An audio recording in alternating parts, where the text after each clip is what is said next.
Welcome, everyone, to another episode of the Flexwork Podcast. I'm here today with our special guest, Bob Jankowski, who a few years ago started a new company. It's called One Care Harmony Home Healthcare Services, and he's local here to the Florham Park area. So wanted to welcome you. Thank you for coming. Thank you. Thank you for having me here today. Appreciate you taking the time. I know it's not something you normally do on your day-to-day, so again, thank you for coming. Let's get into it. I did a little homework on you, and one of the things that fascinated me about you is right now you're in the home healthcare business. Correct. But your whole career, back from when you started at UPS, was in logistics. Talk to me about what got you into logistics in the first place.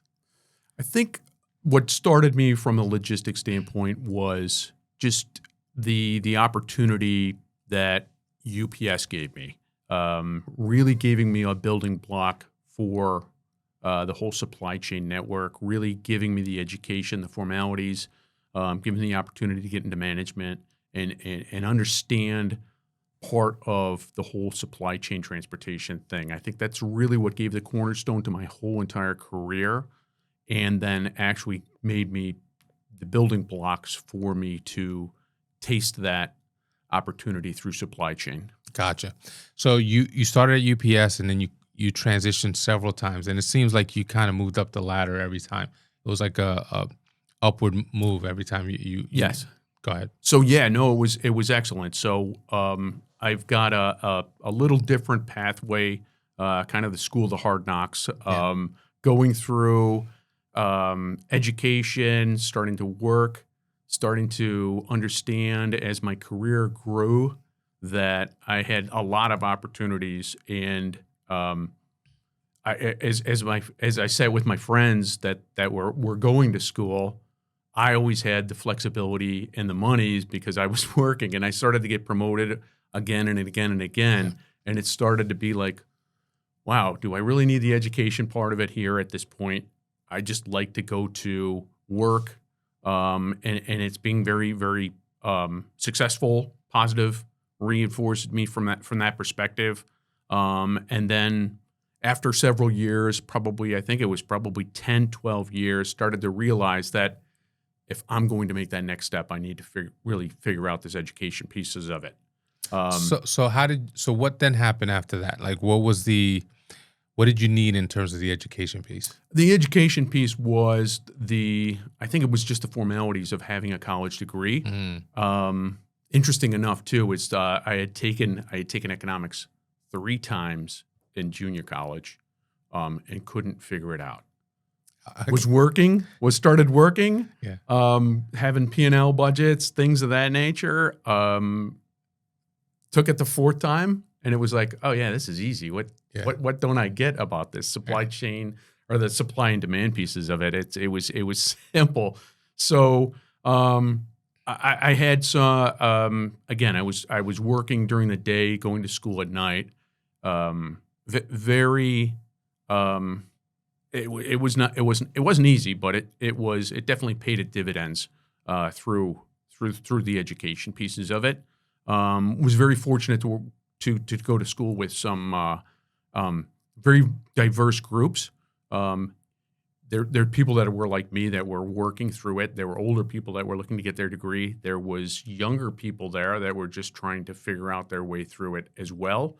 So when we had study groups or when we had debates and things of that nature, we had a very diverse group, which brought a lot of background and experience of multiple levels that I found very rewarding and stuff like that from that degree. So at what age did you finally end up getting the degree? I actually graduated when I was 30. Okay, all right. So, yes. Wow. So, and was that Seton Hall? I was actually at Keene University. I graduated. So at age 30, you graduate and you get your degree. What changed for you after that? So what changed with that? I think from a supply chain standpoint, I think there was a much more professionalism that came along with that degree. Seeing that there was some formalities that were put in place, so that I was serious about these next steps. And then that's when I started to I actually started at APL and really got into the international part of the business of supply chain, which was fantastic. It was like just a whole nother dimension of learning from domestic supply chain. One of the funniest things was that it was like when I started at APL, it was like, this isn't. I know your background's UPS and stuff like that. We're not hauling grandma's cookies anymore. Right. We're moving serious stuff. Yeah, freight. So now we're talking freight. Yeah. So it was fun from that perspective, and a great learning experience from a maritime experience, from just the whole dynamics. Did that require travel, international travel, or more? It did. So and a lot more responsibility. Just a tremendous amount of responsibility. But it was fantastic. A great experience. Worked with some great people. Really still hang out with those people to this day. At this point, one of the things that I found out when I was kind of looking you up a little bit was, as I mentioned earlier, you started at UPS in mid 80s. Yes. So now 80s, 90s, early 2000s, there's a tech boom that happens. What happens to you and your business, and how did the business change? I mean, we're talking logistics, we're talking tracking, we're talking technology. So, that's interesting. So a great piece. I was very lucky at UPS. We went from, they would literally manually write down every time they delivered a package and have a customer sign it on a piece of paper. Like a clipboard or something. Wow. So when we came out with this computer notepad, DIAD is what they called it at the time. I'm sure there's an acronym for it. We pushed this out. Not nonstop resistance. Nobody wanted to use this thing. It was like, this thing's going to take my job away. And it's like, how's this going to take your job away? It's not, the truck doesn't go away. It's not going to deliver anything. Right. So it was fun to be a part of that technology, to kind of understand how that fit into the whole transformation of all the electronic signatures, tracking. It was the pioneer pieces of it. It was the very first step that anyone had taken it. And where I'm going with this story is, so we had to do an upgrade for all these notepads. And we said, hey, we got to take all these notepads back. After it was like for 6 months into the program. And they're like, we're not going back to that paper. What are you guys, crazy? And I was like, no. You were guys resisting this the whole time. Now all of a sudden, now you guys want this thing? That always happens. It always happens. Yeah. So it was like, when you should have seen the smile on those people's faces when we gave all those notepads back to them. It's like, all right, these are all updated. Here you go. So it was interesting from that perspective. It was that was the formation of where we had air came into the next day, air freight pieces of it. That it was down to like the FedEx's competition for that. Fantastic from that perspective. Interesting enough is UPS, the FedExes, the DHLs, those parcel people really understood the tracking a lot better than APL with the containers. I mean, there was no real tracking from that perspective at that point. So I worked for Verizon for many years in the sales department, and we did a lot of business sales. And one of our favorite verticals to go after was logistics companies, because of these, especially when technology advanced to the point where we can track and use our technology to put a device onto either a truck or whatever, or even cameras as well. Absolutely. That whole technology. So I'm curious, you would have been somebody that I would have. Oh, absolutely. I would have walked into your office trying to sell you on Verizon, T-Mobile, and our technology. I'm curious from your perspective how that was. I don't know if it was you. I was down in South Plainfield. I worked at Norbit Trucking, which was the division of Marinoware. Okay. And sure enough, Verizon did stop by because I was definitely interested in the whole electronic pieces of the puzzle there, especially with the video camera. Because anytime, so from a legal standpoint, if there's an accident with a truck versus a car, it's always the truck's fault. Yeah, always. 100%. So the video camera comes into play, and if they've got a video camera in that cab, it shuts the whole entire lawsuit, any 100%. Legal thing, 100%. That was our sales pitch, 100%. It was done. So that was an easy sale for us. It was an easy sale from that perspective. And then the other perspective was the geo-tracking pieces of it. Yes. It was fantastic. So it was, we actually geo-fenced all our customers. Yeah. So it actually sent an email to the customer as soon as that truck broke that geo fence. Oh, so what year do you think that technology was around? That technology, and that was what, 2015 when I was doing it. Okay. And there was some stuff before that. We had tried it as early when I was at APL in like 2008. Oh wow. 7. So we would try GeoTrack, but the problem was it was like a little antenna that you had to put on to the equipment. Mm-hmm. And the drivers knew that was, and it was all, we would all outsource all our transportation. So they would break the antenna or something would happen. And so that was, it was very, very hard to manage that. To manage that pieces of it. I remember as a sales guy hearing about the complaints that drivers would have because they're not, now we're at the point, this is more recent, where not only do you have a camera facing forward and a camera on the trailer, but now you also have a camera facing the driver, and how uncomfortable that made the drivers. And you'd catch drivers taking naps and driving off into a parking lot and waiting, and so it's great for the management to know that their drivers are doing this, but the drivers had like resistance. Did you see that? I did see some of that. Right, there would be the we would laugh about it. It would be the scratching of their ear because they've holding the phone and then they realize they forgot the camera's there and the phone. That's right, because they're not supposed to. Yep. Yes, so it would be we'd see that. Sometimes it would be good from the perspective of you could see again from, and I don't want to really go here with the legal part of it, but legally you could take a look at and you see your driver's face and you could see his expression on what happened. Yeah. So that just told the whole story for that again. Yeah. He's got, you can see the stress in his face when this car's trying to. Yeah. And we've seen some crazy things where like a car would drive in front of the truck and slam on the brakes. Yes, it's an insurance scam. Yes, it's a big insurance scam. But once you have that camera, that camera in front of you, it's a done deal. So the technology piece was great for the logistics world. It's great, right? I mean, even red light, the red light cameras and stuff like that. Yeah. If you've got a camera and it says, no, that camera wasn't red. Sorry. Right. We would end up that would be another piece that we could use it for and stuff like that. I mean, the technology's really changed the dynamics from that. There was resistance, obviously, with the camera facing forward and backwards and looking at the driver. I think there still is resistance with that facing back to them.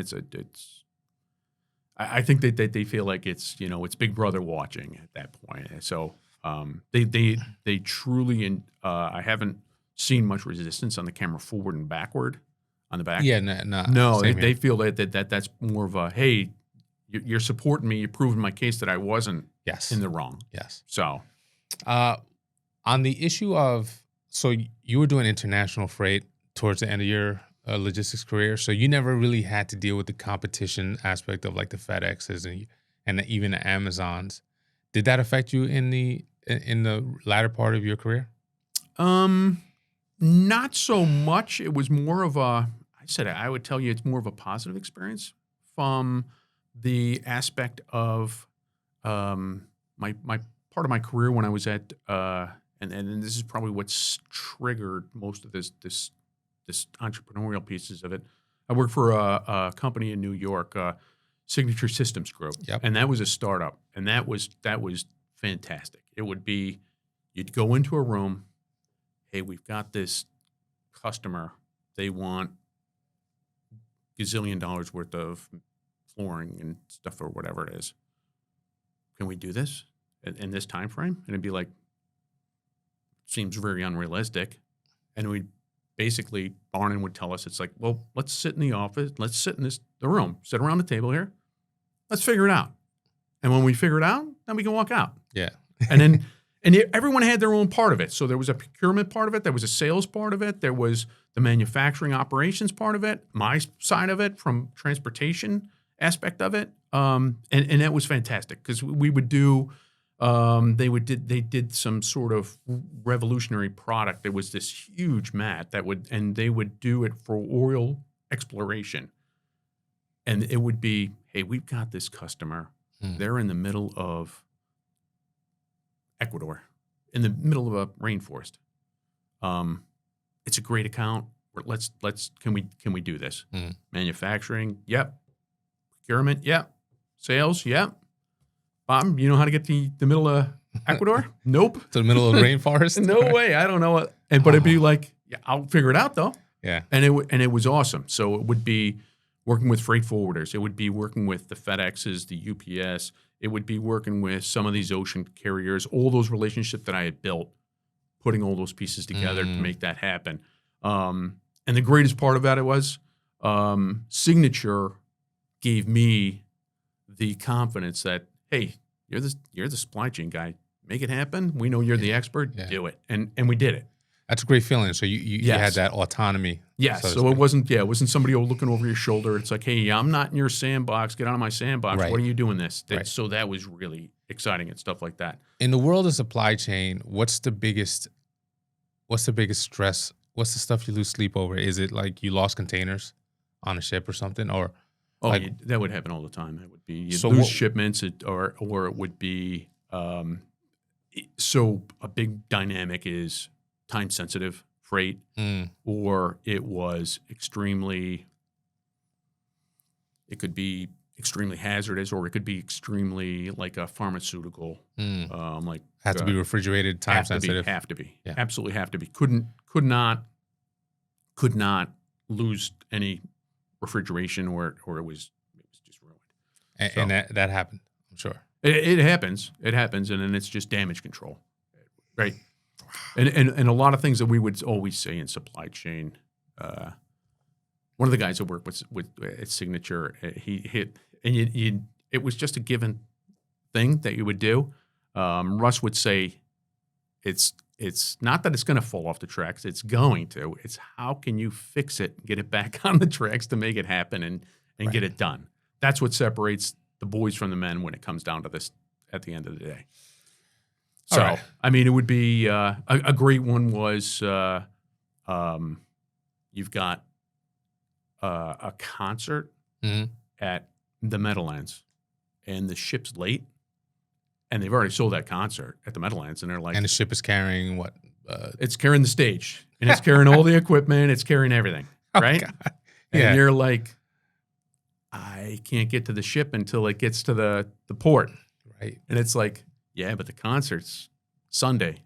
Today's Thursday, man. What's going on?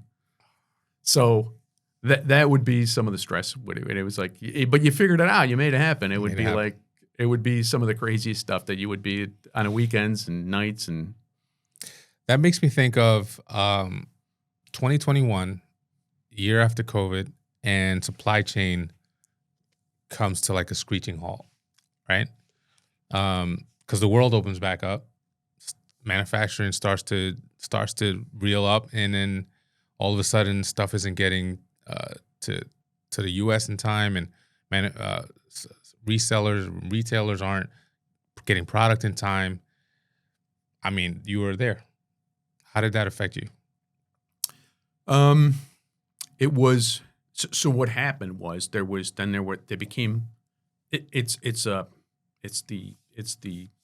bullwhip effect. Basically. So what happens is panic comes into play. Everyone starts to order twice as much as what they need at that point. So then you get this wave of stuff.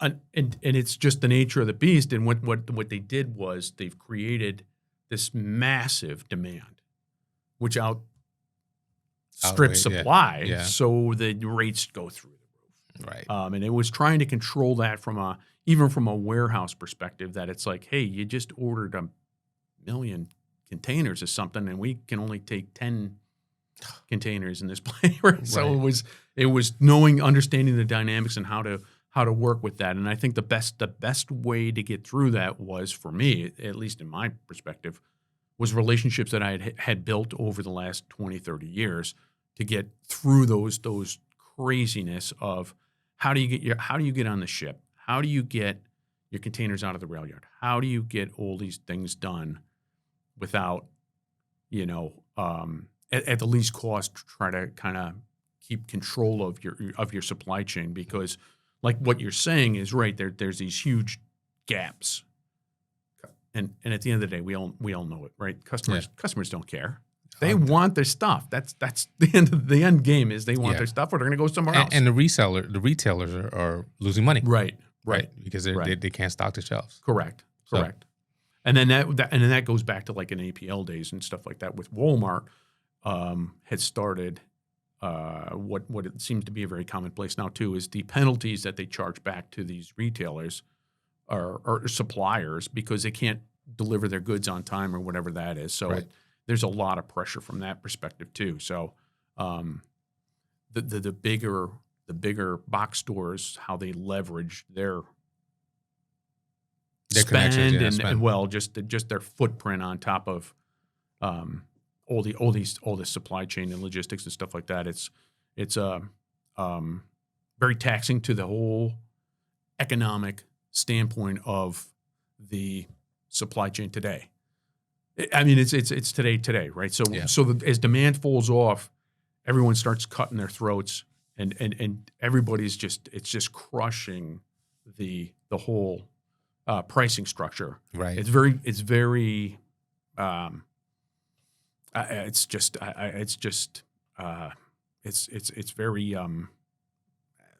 lost for words for what it is. It's very volatile. It's very volatile. Yeah, I mean, and I think you can see it, and I think you can feel it in this time. Yes. Right? You can feel the volatility.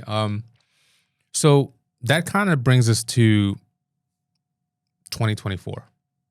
Let's talk about what happened, because currently you're the founder and CEO of One Care Harmony, a home health care service company, and I could see I already know about the logistics part of it and how that works and how you've managed to merge those two ideas.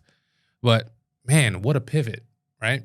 From 30 plus years of logistics and warehousing and shipping and like maritime importing, exporting, to helping the elderly, and caring for them or anybody else who needs home care. Talk to me about that. Like, okay, I wanted the groundwork of what your history was, because to get from there to here, there's a story, and I want to hear it. Yes, definitely there is. There definitely is. So probably 2022, 2023, thereabouts, my wife and I had kind of really started to kind of discuss, like, if we looked out 10 years from now, where do we want to be? Is this really where we want to be? Do we really want to do this? Is this the opportunity that we're going to do? How far can I go in my career that I'm going to be happy? But then there's a point in that time in my career where it's going to be like, all right, you're plateaued, and here's the end. And again, it's just from a corporate perspective, you get to 60, 61, 62. There's definitely somebody looking over your shoulder, and you're definitely not the young whippersnapper that is the logistics game a young man's game? I would say quite so. Yeah. In terms of the aspect of the day-to-day experiences and stuff like that to get things done. A lot of that stuff, the older thing is probably the dynamics have changed quite a bit. Okay. Good and bad. Good, there's some new fresh ideas. Bad, you've got some veterans that are just monster experience that have faded out of the picture. And then people start to reinvent the wheel, and it's like, well, Joe did that 30 years ago. Yeah, you're not doing anything new here. We've already thought every We've thought already done that, right? Maybe there's a little bit more technology involved, but it's the same thing. Yeah. Right. So Looking at that from that perspective, we kind of took a look at what. So let's say we have to take a step back and we have to take a look. The inevitable thing is that that this is the path, right? And then what do you do after a retirement age? Do you stick around with that? And typically what happens is you probably take a pay cut and you'll stay in that industry and do what you have to do. Or do we just rip the Band-Aid off and say, hey, you know what? Let's just go down this different path and find out what we want to do. So that was the first. Let me pause you right there, because the next obvious question is, Bob, you got 35 years experience. You know everything there is to know. From looking at your resume, not only did you do FedEx style logistics, but you also did international logistics. You have it all covered. Why isn't the next step, I'm going to be a consultant, or I'm going to start my own import-export business? Why wasn't that? So I did try that. Okay. I did try that probably late 2016, 2019, through that era. Yeah. Established a company called OpsWorks. Thought that just maybe I could kind of figure out some of the consulting pieces of that for the whole supply chain pieces of that. Yeah. There's some dynamics to that. There's some politics to that. There's another piece is there's a lot of questionable pieces to it. That, why do I need that? I've got a team here for that. What are you going to tell me that I can't already find out? Right. There's the internet. There's a lot of competition with that. Yeah. And unless you specifically focus in on one specific piece of it, and have a just the opportunity to do that, then yeah, there is some stuff like that.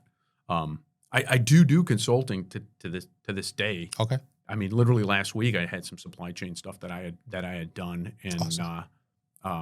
Gave some information too. I mean, I still have a passion for that supply chain piece of it. It's exciting to me still. It's problem solving. It's understanding some of just the whole supply chain network. Like, again, I feel fortunate that I've had the opportunity to be able to touch almost every aspect of the supply chain channel. And having that network, I'm sure at a moment's notice, you have a guy for everything in the industry that you've probably known for 20 plus years. Sure. know? Right. I mean, it's anywhere from, again, like a CEO down to, the guy that's dispatching the load. I mean, I could really literally do all that stuff. I mean, again, I'm fortunate to do that because a lot of my colleagues and stuff like that, they've been pigeonholed and it's not a bad thing. It's just and it's been fantastic for them that they've worked either the railroad or they've worked steamship or they've worked UPS their whole careers of that nature. Yeah. Where I've been fortunate to be able to touch all these pieces and then work with all these great people throughout all this stuff and things of that nature, because each one is just a different challenge and opportunity. So you're talking to your wife and you're making these decisions, and then what happened? So we're talking about what industry do we go into, and then obviously that consulting piece came up, and the answer was probably not something that. You know what? I need a change. I need a change from that. Need to get out into that very uncomfortable spot that provides the opportunities. So let me take even another step back. So we're having this conversation. My wife has she's worked in corporate most of her career, and then she took a step and she started a certified financial business. Okay. And so she, it was great. It was very dynamic in terms of the way she did it. So as a financial planner, she took the opportunity. She said, you know what? She started at that part of it and the consumer side of it, trying to sell as a financial planner to people, and realized that everybody's trying to do that. So she took the opportunity. She said, hey, you know what?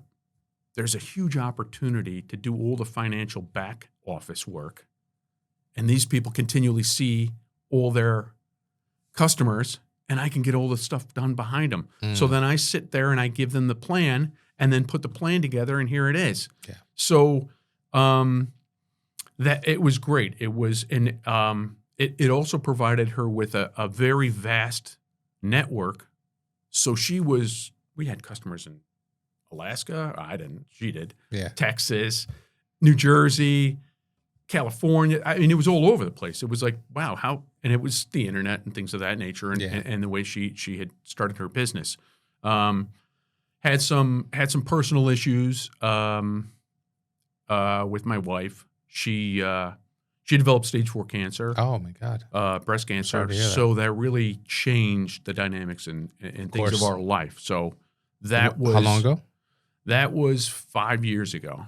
So, but everything's fine. She's been just knock on wood. Everything's been working great. Again, I think it's an eye opener for our perspective. It was, hey, we got to take a look at life here in a lot different stance. And that, again, is another aspect of this game-changing piece to this puzzle that we had. This was fundamental to your pivot. Yes.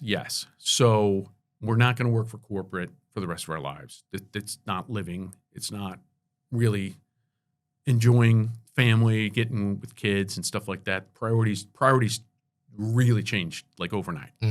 So in a good way. In a really good way. So life-changing events always have that component to it. They're life-changing events, whether it's a death in the family or illness or a birth of a new child. Yes. These things curve. They curve. Right. There's like big. It's incredible. Like you could be sitting there today and say, "Hey, I'm going to have this plan for 3 months from now," and it's like, "Yep, time out. No, that's not happening. Here's the change, and you're going to like it." And you have to adjust. You have to embrace it and just move forward. So that dynamic helped us. And then the other piece was my wife's father, or her dad. He had dementia. He had a very severe case of dementia, and he was bedridden. And she had spent 5 years taking care of him, and watched him go from this powerful man, just full of life and vigor and stuff like that, down to this man that was just bedridden and almost helpless in terms of that. So as we took care of him, it was just that dynamics that helped too. It's like, man, there's really a need for this business, for people to have this. And seeing what was out there from our competitor standpoint, quite honestly, they were doing what they needed to do as a job. And that really kind of opened our eyes too, because it was like, well, it's more than a job. You're taking care of someone's family member. You become a de facto family member. Yes, you want to be part of that. You want to be engaged in it. And that was part of what we wanted to do with this whole business as well. So we're very, very, very engaged in this. Like these customers, part of our mantra is like, one of our customers, her husband just passed. I call her once a week and I'll tell her, hey, everything's okay, everything's good. And if you need to call me in the middle of the night, I'll just get in the car and do whatever you need to satisfy that. And we really felt like that emotional piece of it and that empathetic piece of it in our business is not 100% there. Some of them treat these like, it's a business. And so, some of it is. I mean, I know, I get it. But at the end of the day, it is someone's family member that they've been with their whole lives, and they deserve the care and respect that they deserve in their elder years. So, Bob, part of this pivot means a re-education process for you. Yes. You speak to your wife, you make this decision. What's that next step? That morning where you're like, this is what I'm going to do. Is it, I got to get a certification to do this? I have to interview home care nurses. What do I know about that? I know I got the logistics part, right? I know I got the trucks and we can get them out and track them and all that stuff. I know I got that figured out, but how hard was that? How long was that journey? So that really takes us to that next step. So we make that decision. We decide to move forward with this business. We take that next step, and we think we're going to acquire. So we'll start out in the aspect that we can start out with a foundation and build off of that, and then use all our skill sets that we have that are transferable, that we can do all these things. Like one of my roles was I was responsible for North America from a logistics, P&L, financial, sales position, which kind of really got me out of my comfort zone as well here from a sales perspective. Right. I was more, always into the sale. So I felt comfortable in front of people. I felt comfortable be able to do any of those conversations. Responsible from a financial standpoint, understood that pieces of it, some marketing pieces, had some family members that helped us design websites so that we would had friends and family that could help us get to that next step. Yeah. So we go through the whole process and jump in from the acquisition standpoint. All well and good. Start to go through it. Start to realize that there's regulatory pieces to this puzzle. So the great piece of New Jersey, it's very regulated in terms of that. Yeah. So licensing as a home healthcare agency from an acquired business to mine, I can't transfer any of that information. That the accreditation can't come over, doesn't come over, nor the license. So I have to get my license, and then I can go through the acquisition process at that point. I think we had the cart in front of the horse at that point. Yeah, right. So we realized that you got the website, everything done. Everything's done, and we're ready to go. And it's client one here. We're ready. And then we're like, hey, we'll just acquire, and we'll buy a book of business and stuff like that, and we'll grow it and then transform it into our culture and things that we want. Realize that there's two things. So, and I'm the same way. It's like, I think this is my baby. This is worth $1 million. Yeah. It's reality. It's worth what it's worth, based off of the P&L and responsibility and the customers and stuff like that. So it's a customer list you're buying. I get it. Yeah. So part two is, because it's a service industry. So part two is that, and then part two, and then it's like location is, where do we want to do this? So as part of it, again, starting out with this, we're going to take over the world. Right? You just have that entrepreneurial spirit that you want. I'm taking, this whole entire country or world is my playing stage, and I'm taking all of it. Mm-hmm. And you realize after a couple weeks that that's not reality. It's going to take some more time. Right. So then there's regulatory pieces to this puzzle. There's it's a monster that you're trying to put your arms around. So that doesn't work that way. How long was the licensing process? Licensing process was fairly quick. It was weeks. It's not. Awesome. So that wasn't really a bigger challenge. The accreditation was a little bit more difficult. Okay. So that took about a year, and then by the state regulatory, they make it a year. So part of that, we've got. We were accredited. We've gone through all that and things and stuff like that. That's a whole story in itself altogether. On top of that, those couple days. So we realized that the acquisition part is not what we want to do. It's not Morris County. We're buying into companies that are not necessarily they're in our wheelhouse, but they're not necessarily what we want to do. Okay. And so then we started to realize that, hey, you know what? That was the whole point of why we wanted to do this again. Again, it wasn't like an enlightenment. It's like, that's not going to be the culture. When we acquire, that's not our culture. That's a whole nother culture. Then we have to adapt to our culture. And which provide is sometimes tougher than stress and change that we'll provide to it, right? And some people will be on board with it, some people won't. So then we homegrown built our own business off the ground. We surrounded ourselves with 2 incredible nurses who have backgrounds, and I always like to tell them that they're the ones that keep me honest. It's like, yeah, that's great. It's like, I'm out there selling. Hey, we can do that. And she, no, we can't do that. What are you doing?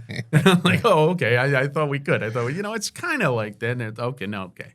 So it provides that stability to the business that's really fantastic. And that gravitas. Yes. So we all complement each other, and that's really the great pieces of it. And I think that's what made the accreditation go so well too. It was the expertise that my nurses have, the expertise that I have from that. If anything, like I said, there's a whole nother story to it. So when they talk accreditation, it's very similar to me as when KPMG or somebody like that comes into audit, and it's like, okay, let's line the tanks up. Yeah. This is not going to be a fun day. Right. And it's going to be months on months on months on months. So they had to kind of, it's okay. They're here to help us. So the first day was a little shaky, but then after that and the next 2 days, it was fantastic. And it was great. Were the 2 nurses, were they like friends of yours, or did you have to go out and hire them? We had to go out and hire them. Okay. So that was, and we did an extensive hiring process for them. And they were, I mean, it was really just kind of just trying to learn each other's pieces of the business and stuff like that. And I think the first one that we hired I'm sure she was scratching her head. She saw the entrepreneurial spirit of it, and she was excited about that. But then she's like, well, wait a second. What about this healthcare part of it that you really don't, just like you didn't see it on the resume. Right. So we told her, we said, that's what we're looking at you for. And then that's what's exciting for us, that you've got 30 plus years of this. Wow. It's really exciting. So let's put this together and make this, one of the greatest companies we can possibly do. So you hire them, you launch the business, you got to now go out and convince people to let your nurses into their home. Talk to me about that fun process. So that's really interesting. So we've had conversations, my wife and I, multiple times about that, right? So sales is not just sales, right? There's consumer sales versus direct to business, which is a lot different. Different monster. I personally think that, once you've got your product and you know it, you go, the business to business is a little simpler than the business to consumer, where you're each individual sale. Some of that dynamics was you used local sources that they know you as a reference point, whether it's your core group of people that you've talked to, and you kind of try to lean on them to kind of try to build out what you need from them, and that's really what you have to kind of do. That's really what you have to do. So kind of come in as a referral from existing sources. Right. You see it as, and we tried some of the internet-based leads and things of that nature and stuff like that. Not really successful, because it's like throwing a piece of meat into the water, and there's a million piranhas trying to eat it. Yeah. So it's you learn real quick that that's probably not going to happen. I think the other piece to the dynamics is and this is where we personally like that when we do go visit one of these customers face to face, understanding and building out that thing to see what's going on, and understand that Typically it's a very stressful situation because something's happened that changed their world. That mom and dad or whoever this is needs help, and they're not necessarily there, or they're not. They don't know what they want, what needs to be done to help them to get them through these next steps to provide stabilization. Because I think there's a lot of unknown when these people have. So that's where we can provide that experience and that knowledge that helps them reassure them that we're here to make sure that that's right.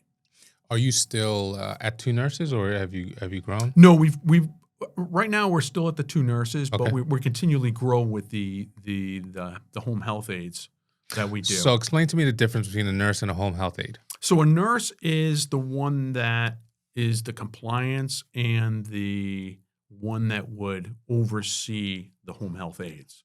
The home health aides are the physical people that we put into your home. And now are they? They're licensed. They have to go through specific training. We train them on ours. There's a lot of dynamics to that. So then, as well. then the question I asked, I guess I was referring to home health aides. Like, initially you started with the 2 nurses. Now you've expanded to in-house. How many home health aides do you have now? So we've got, it fluctuates. So we've got anywhere from, it could be 20 to 40 home health aides at any given point. And what's your area coverage? So that's a good point, right? So we were trying to take over the world, right? Yeah. So then we're starting to take over, and then we start to realize, maybe we'll just stick to New Jersey because that's where we're licensed. We don't have to, there's nothing we've got the dynamics to do anything we want to do in New Jersey.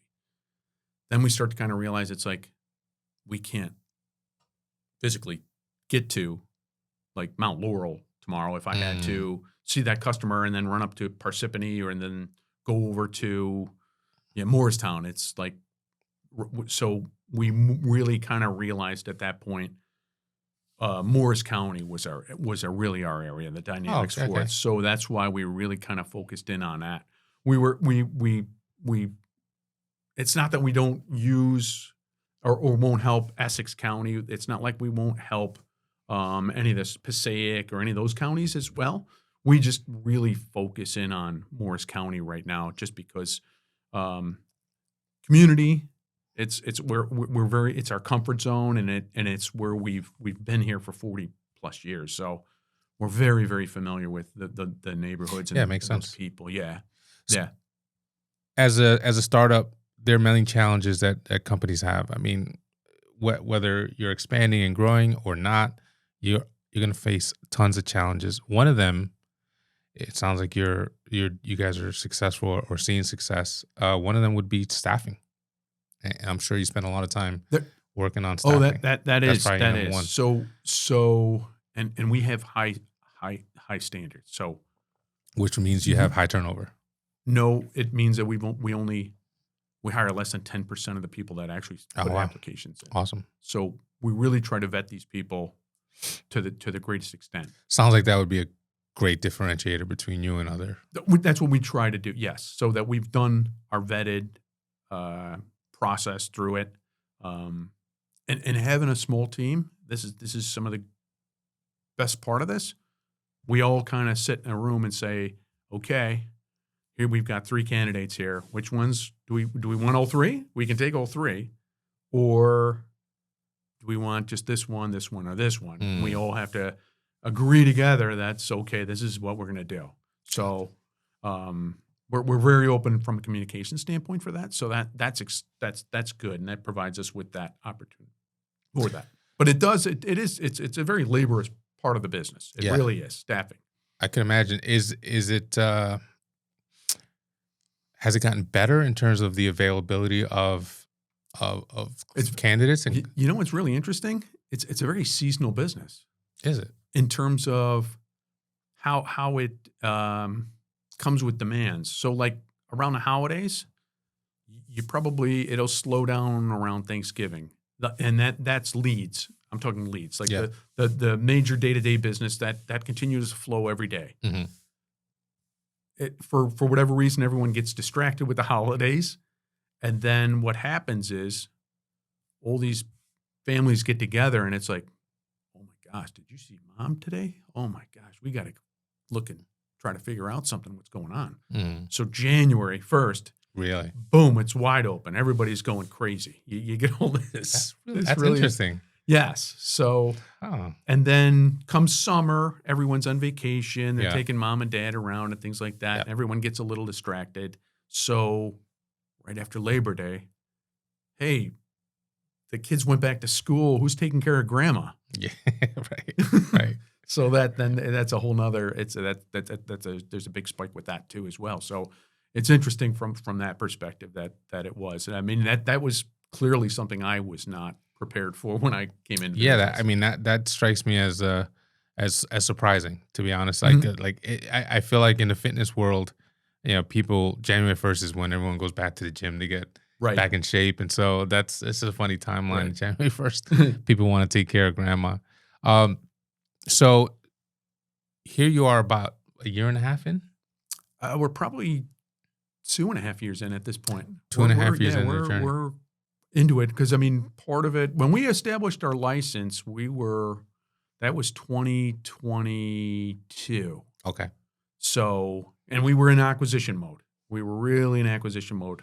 And then what we did from our dynamics for our business is, again, taking some of these transferable skill sets that my wife and I have, built out process, foundation. What's the business going to look like?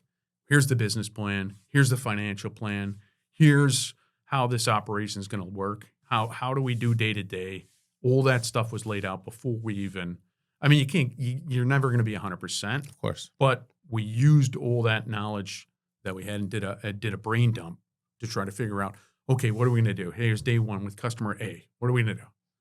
And bop, bop, bop, bop, bop, bop, bop. And then whether it was flow charts or whether it was swim lanes, we figured it all out. We had this all in place before we even day one had one customer. So we made sure that we tried to make sure that we had accounted for everything. And it's a lot of that was for, again, from transferable skill set, from a logistics piece from my side. What's going to happen? Where's the pinch points that we have to figure those out right now.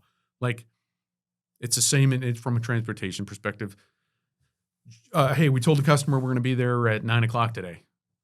Hey, the truck's not there. It's raining, or it's snowing, or it's the guy got sick, right? Or hey, there's a mechanical breakdown. Their car broke down. They can't make it. So what's game plan 2? How are we going to call the audible? How are we going to fix it? Yeah. What's going to happen? So solution finding. Yeah, right. It's just kind of backing into all that stuff and things like that. Mm-hmm. So that how we make that. So from a marketing perspective, your business is a service. You're in a service industry, and correct.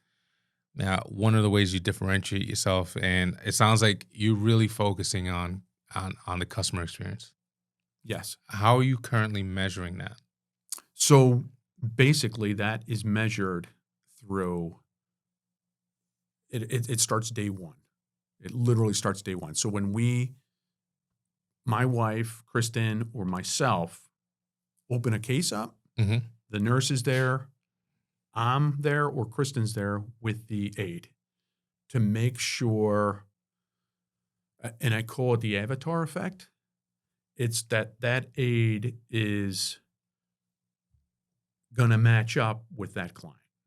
Got it. If it doesn't, we're right there, that moment that, hey, day one, that didn't, we'll make that adjustment and fix, or figure out and understand what is it what's the dynamics that's not it. And it could be something as simple as, I'm just as guilty of this too. It's got, I'm stuck in my little routine that I do in my house, and I want to do this, and the aide comes in and they change things around and stuff mm-hmm. like that. So it's like, oh, I get it. Okay. So things like that, or it's just a personality conflict that they don't have. But it's the customer experience is the most important critical piece to it. Yeah.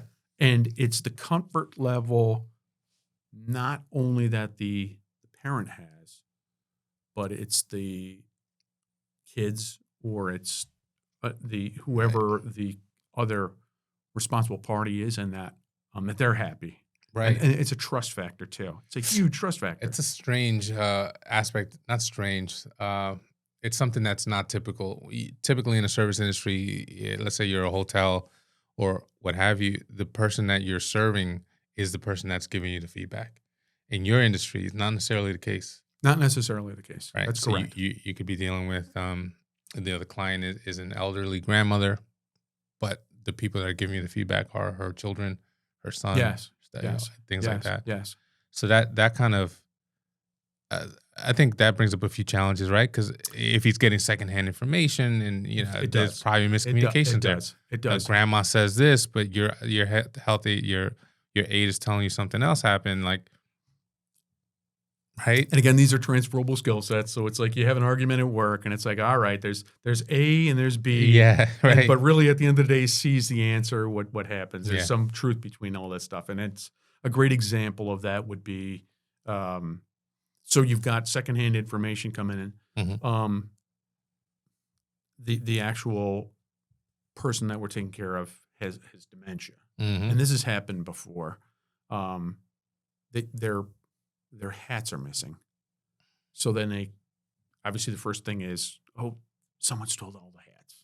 It's like, I don't know if somebody's really going to steal hats. Let's kind of take a look here and stuff like that. We're not in a hat stealing environment. Right. Again, we'll take it very, very, very seriously. Of course, we don't want to have anything that would be a blemish on us. That we've got somebody who's unscrupulous and they're doing something that's outside of the ordinary. Because again, we're breaking that. You break that trust. Of course. Come to find out, they put the hats in some other place and stuff like that. Of course. It's typically a laughing matter at that point.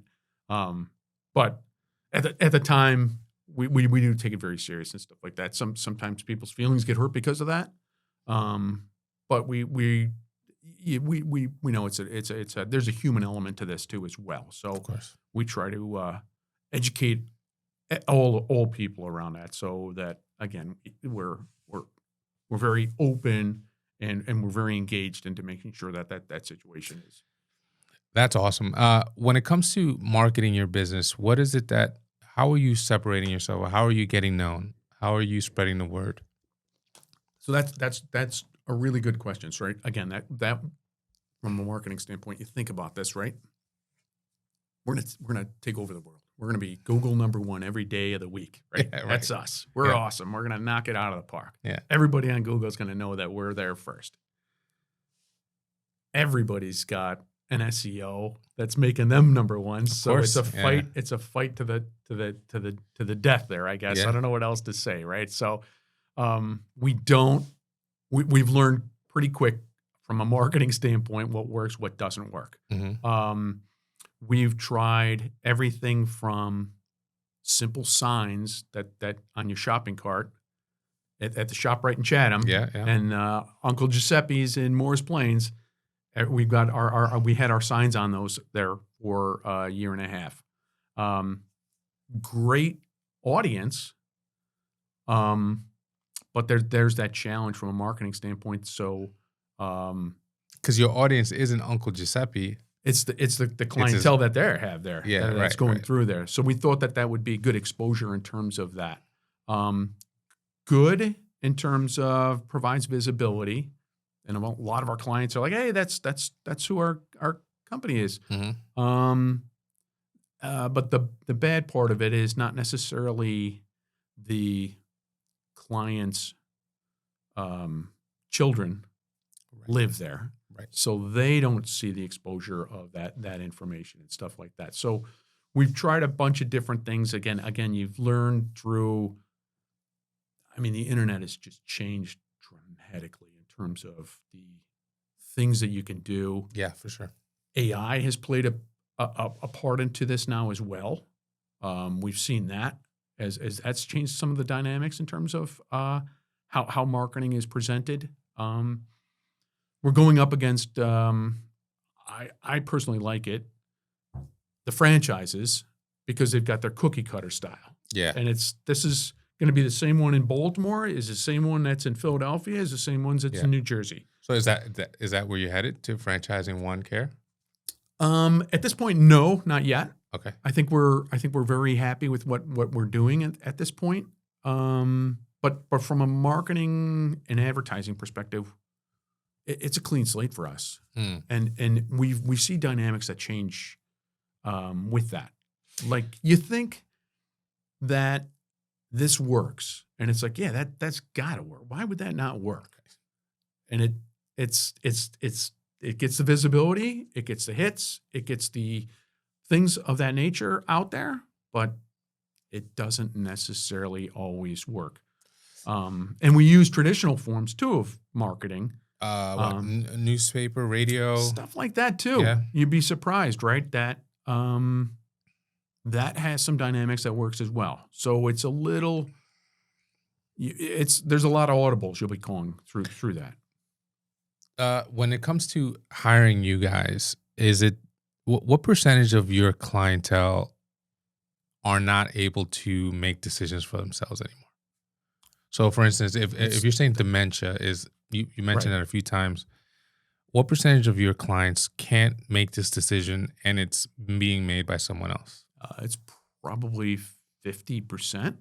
So your audience is that 50%. Yes. 50%. Yes. All right. Yes. So you're looking at whether it's half of it is like you've got a married couple and they realize that the wife realizes that the husband's going down a path, or he fell and he needs help for in-home services and stuff like that. And then you'll see the other one is the siblings. Excuse me, not siblings, but well, it is. It's the multiple siblings of the parents that are making those decisions. And then every once in a while, you'll find some other relative that makes that decision that's involved in it. Interesting dynamic. The case. So, and the other piece to it too is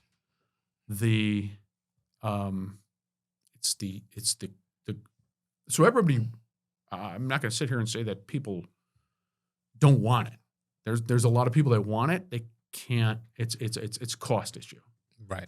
There's a whole dynamic. There's long-term care insurance that 15 years ago they didn't price it right. So it's anyone who has it today, it's awesome. It covers. It covers, yes. That's great. But then who has it? Not too many people have it. Not too many people that have it. And it's very expensive to get today. When it comes to normal insurance, it does not cover. Doesn't cover it. Does so not these are out-of-pocket costs. These are out-of-pocket costs. Yes. Yeah, that could be a challenge. Yes, it is, right. Yes. That could be a big Medicaid will not pay for it. Medicaid doesn't pay for it. Will not. Wow. So, okay. And then there's certain incidences or circumstances that Medicare will subsidize it. But again, very regulated state. There's only 3 companies that New Jersey approved that can do it. Gotcha. So we can't even. And it's not in a spot where they open up the opportunity for us to even try to apply to get that service. It's closed. It's a shut door. So when it comes to creating content around what you do, have you done that a lot yet? In terms, we've done that a lot. And how is the response been to that? And that dynamic changes quite a bit. So when we got accredited, we're able to do skilled and non-skilled home health care. So skilled is with a nurse. They come in and they actually do, whether it's catheter or IVs or things of that nature. Anything breaking the skin. Yeah. Things like that. And then we've taken a path right now that we've kind of pushed that on the side. It's another dynamic that we will venture off into that network and get involved in that. But we really kind of focused in on the home health care, non-skilled, the day-to-day companionship, the day-to-day, whether they're taking care of their ADLs, their assisted daily living functions and things of that nature. That's where we focused in on. So some of the things like what you just said from a marketing standpoint for content, we've seen that we've had to change some things that we put marketing out there and it's like, hey, we do all this. Yeah. We do everything. It's like we're the Home Depot. We can do everything. Yeah. It's like we got 15 aisles of stuff here. But then we've realized that from a marketing standpoint, people are only going to take 2 seconds to read this, or this, and then they lose their mind or they get distracted or whatever it is. So we have to try to simplify, focus in on what are the words and key aspects of what they're looking for from that. And a lot of that's just taking a step back and say, okay, when we were looking for this for my wife's dad, what were the key elements that we had? And it's just like, oh, yeah, this is what we were looking for, A, B, and C. We didn't need, everything else here that it just sometimes convolutes the thing, the business. Yeah, it's interesting, the whole marketing thing, right? We're talking about like attention and how much time someone is going to take to even read an ad, let alone process it. And you have to do all these calculations to try to figure out the best messaging. And a lot of times that, simpler is better.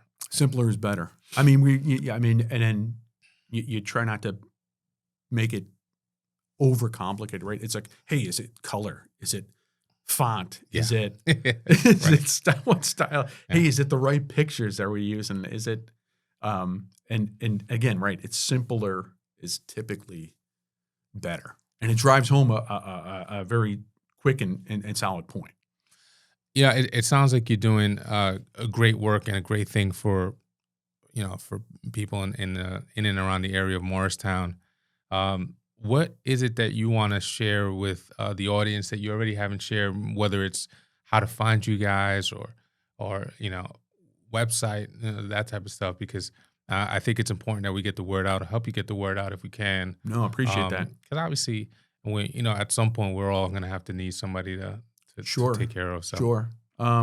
We've got our website, onecareharmony.com. We've got advertising locally. We do a lot of charitable work through the towns surrounding us. We do a marketing blitz. My wife does a lot. She was at Atlantic Rehab this morning just to just check in with those people to see whether we can assist help and needs. Is that a subsidiary of Atlantic Health? It is. Gotcha. So she's out there making referral We're making partners. referral partners and stuff That's like that too. So, and that's a huge dynamic. I want to talk about that real quick here. Yeah, sure. I know.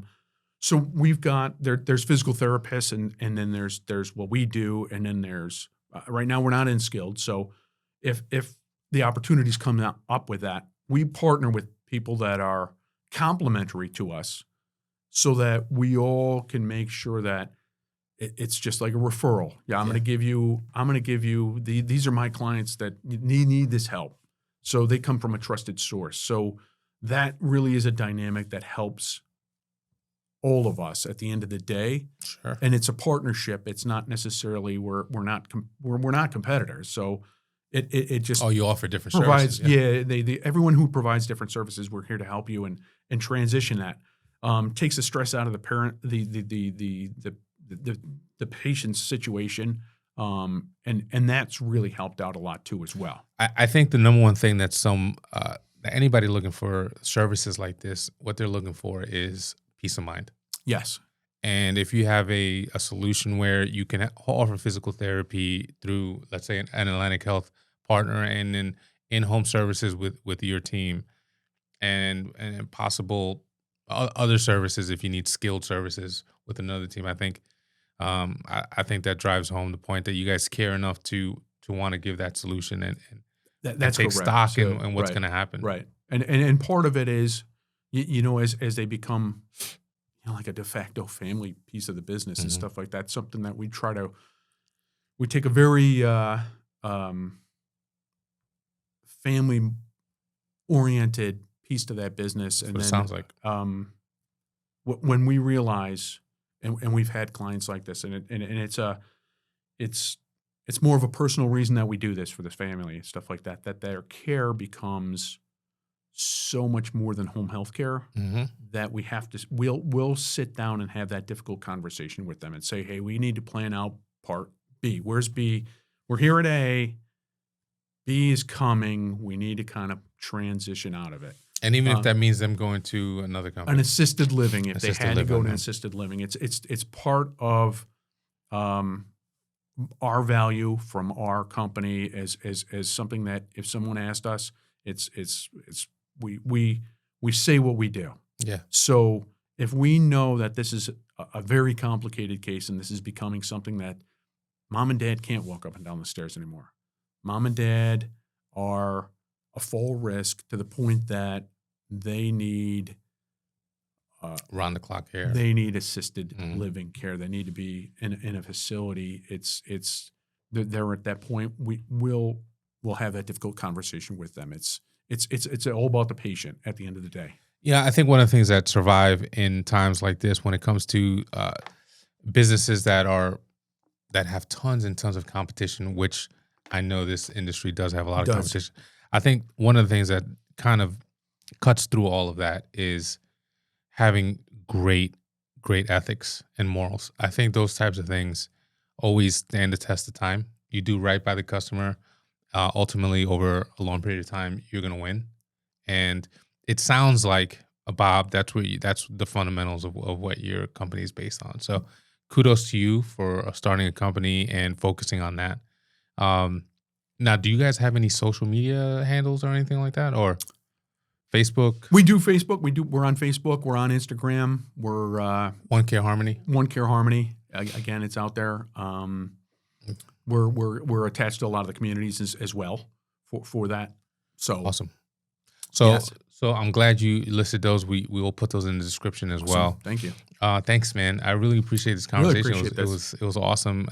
Learning a lot, and I really do hope people find comfort in the fact that your business is out there and that they can come take their family. Absolutely. And I would just say, as a side note, for all those entrepreneurs out there, it's a difficult conversation or decision to make.